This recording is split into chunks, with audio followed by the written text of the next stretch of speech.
Bonjour et bienvenue pour cet épisode spécial filage du podcast de la boutiqueuse et sa sœur.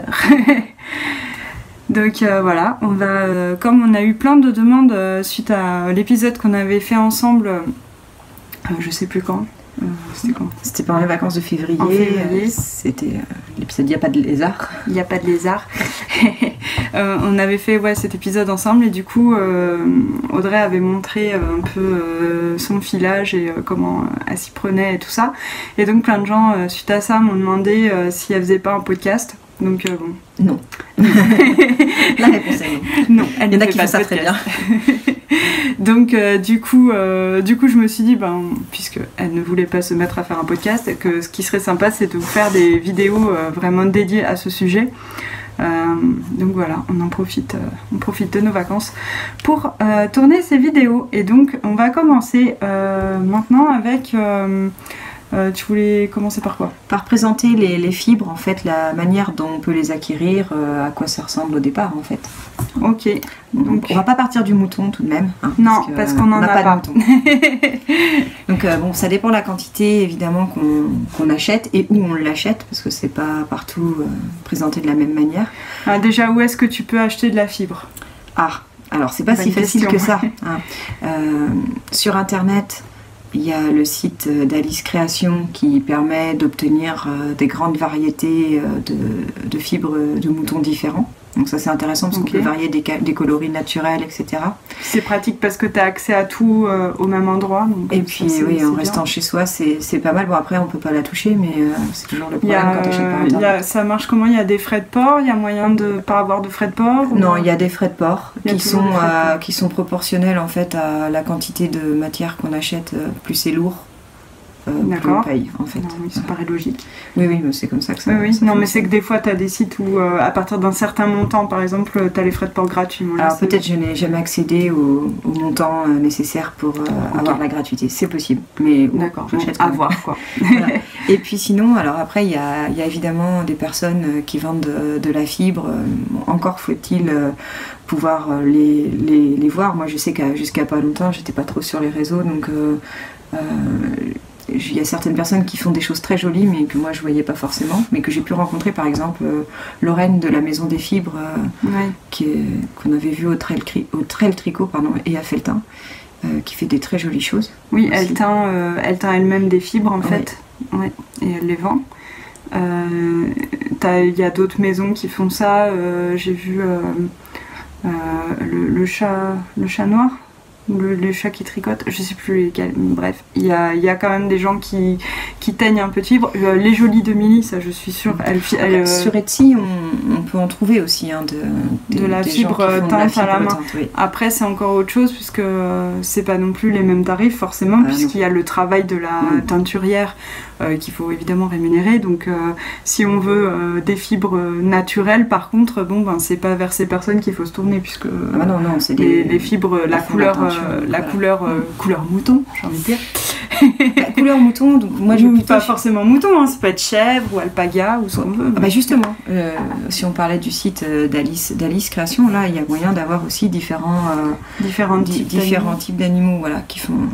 Pas des cochons encore, mais pas de cochons laineux chez mais j'ai cherché.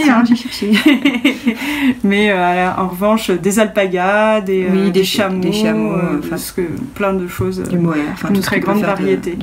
Et donc après, oui, là où j'ai acheté peut-être la plus grosse quantité, c'est nos chers moutons ariégeois, n'est-ce pas? Chez Laine Paysanne, qui vend sur place à Bonnac en Ariège, ou sinon par internet, fonctionne très bien. Elles vendent des nappes de fibres. Donc, alors des nappes d'1 kilo, donc on va vous montrer un petit peu. C'est un peu imposant. Donc voilà une nappe d'1 kilo de tarasconnaise. Voilà. Alors on va reculer un peu parce que par rapport à notre tête, de cadrage. Unité de mesure tétesque. Voilà. Donc là, elle est toute bien emballée, ce qui permet qu'elle prenne un petit peu moins de place, et c'est pas mal parce que déjà. Et donc la nappe, quand tu la déplies, ça donne quoi? Montre hop, la forme que ça prend. Ça donne ça. Alors on va essayer de haut en bas. Voilà. C'est une grosse C'est une couverture. Une grosse couverture laineuse en fait, voilà, ça fait... Et c'est épais aussi, hein, c'est... voilà. Bon, là, elle est un petit peu entortillée, mais pas tant que ça, faut la défaire après. Donc voilà. Donc ça c'est de la tarasconnaise, des laines paysannes. Alors on peut aussi la teindre comme ça. Nous, on s'était amusé un petit peu à le faire nous-mêmes avec des couleurs à l'acide l'année dernière. Des pigments, des teintures qu'on avait achetées à Lily Neige, les Green Shades. Donc on avait fait des... On avait teint pas mal de... comme ça. Donc c'est vrai que c'est sympa, ça permet de varier un petit peu les plaisirs par rapport à la... Oui, c'est agréable de ne pas filer que du blanc en fait. Ça peut devenir un petit peu monotone au bout d'un certain temps.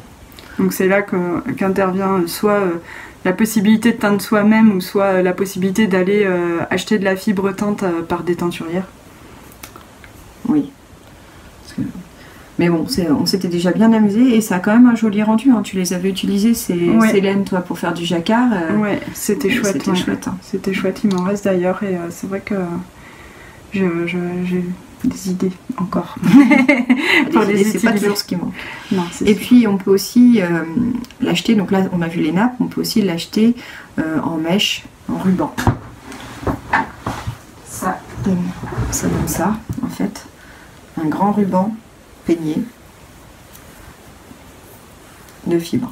C'est ça la différence. Tu sais, il y a les termes, il y a peigné et cardé. Oui. Il me semble que les nappes, on dit toujours c'est des nappes cardées et ça c'est peigné. Alors c'est vrai qu'on voit bien la différence. Là, vous avez les fibres qui sont dans tous les sens. D'ailleurs, c'est pas si facile. C'est vrai qu'on le voit bien là avec la couleur. Du coup, ça permet de s'en rendre compte, je trouve, de cette histoire de fibres un peu entremêlées. Alors que là, est-ce qu'on va voir? On voit quand même là, je pense à la vidéo, elles sont bien toutes dans le même sens parce qu'elles ont été peignées dans le même sens. Les fibres. Voilà. Et ça, c'est quoi? Alors ça, c'est du mérinos brun. C'est doux, je trouve. C'est toujours doux la fibre de toute façon. C'est pas parce que c'est doux au toucher que ce sera forcément doux au résultat, mais bon. On sent quand même en fibre, des différences hein, de douceur. Faut pas. Oui, parce que là, on sent que c'est plus doux que la tarasconnaise quand même. Oui. Et puis il y a d'autres, même en prenant en ruban comme ça, on voit bien que ça va pas faire aussi doux. Hein. Il y en a, ça fait même très très très rêche déjà. Oui, d'accord. Donc voilà. Donc voilà pour la fibre. Oui. On peut montrer les différentes couleurs peut-être? Oui. Alors là on avait donc marron.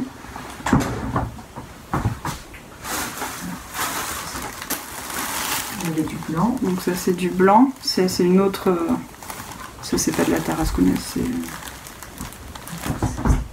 C'est une autre que tu as préparée ou c'est de la tarasconnaise? Ah non, c'est de la tarasconnaise. Ah, c'est de la tarasconnaise. Et là, on a... Ça, c'est du gris. C'est du gris, c'est du Gotland. Du Gotland. C'est joli aussi. Ça fait hyper brillant, c'est bizarre. Hein Voilà. Donc c'est vrai que... C'est ce qui est chouette, c'est qu'avec rien qu'avec des matières complètement naturelles, non teintes, on a déjà vraiment des variétés de couleurs très importantes, quoi. Oui. On peut faire déjà oui, c'est sûr, choses, parce que même dans les gris, il y a tout un tas de dégradés de gris possibles. Les blancs, eh bien, ils sont pas tous blancs pareils. Les marrons, c'est pareil. C'est vrai qu'on peut très bien, tu vois, s'imaginer par exemple dans le cadre d'un tricot après... pour l'utilisation de ce qu'on a fait, des jacquards avec entre du blanc, du marron ou du blanc et du gris, enfin c'est vrai qu'il y a quand même un tas de possibilités, ne serait-ce qu'avec déjà des fibres non teintes. Oui, on pourrait montrer tout de même avec celles qui sont déjà filées, parce que j'ai encore d'autres teintes de marron par exemple. Oui. Là c'est les derniers petits filages. Alors dans les teintes de marron, on a ça c'est du mouton du Tyrol. Je vais le tenir peut-être là vers la lumière. Ça, c'est plus foncé que le mérinos de tout à l'heure. Vous voyez, là c'est le mérinos de tout à l'heure. C'est un peu plus foncé. Alors c'est du Jacob, c'est écrit Jacob noir, mais c'est pas noir. C'est pas noir, c'est marron foncé. Marron très très foncé, ouais. Voilà. Après, donc ça c'est les marrons. Voilà, les marrons. Là on a du gris. Alors ça c'est pareil, si on compare avec le Gotland, c'est pas tout à fait pareil non plus. J'attrape celui-là. du Massam, ça. Voilà. Et puis après, pour les blancs, ne serait-ce que pour voir, on voit quand même une différence. Alors, je ne sais pas si ça va passer à l'écran. À l'écran, on va voir. Entre ceux-là. Là, on a du Shetland. J'ai l'impression que ça se voit quand même. Il a l'air un petit peu plus jaune, comme ça. Ouais. Enfin, jaune, facile à parler. Légèrement plus... bah si, un peu plus jaune, quoi. C'est un blanc plus jaune. Et l'autre, c'est du Merino 18 microns. Celui-là, qui est très doux. Ouais. Donc ça, c'est pas non plus... c'est pas aussi doux, mais c'est pas non plus rêche, quoi. Ça va, le Shetland. Oui, c'est quand même pas désagréable. Donc voilà, pour les couleurs de fibres. Vas-y, hop.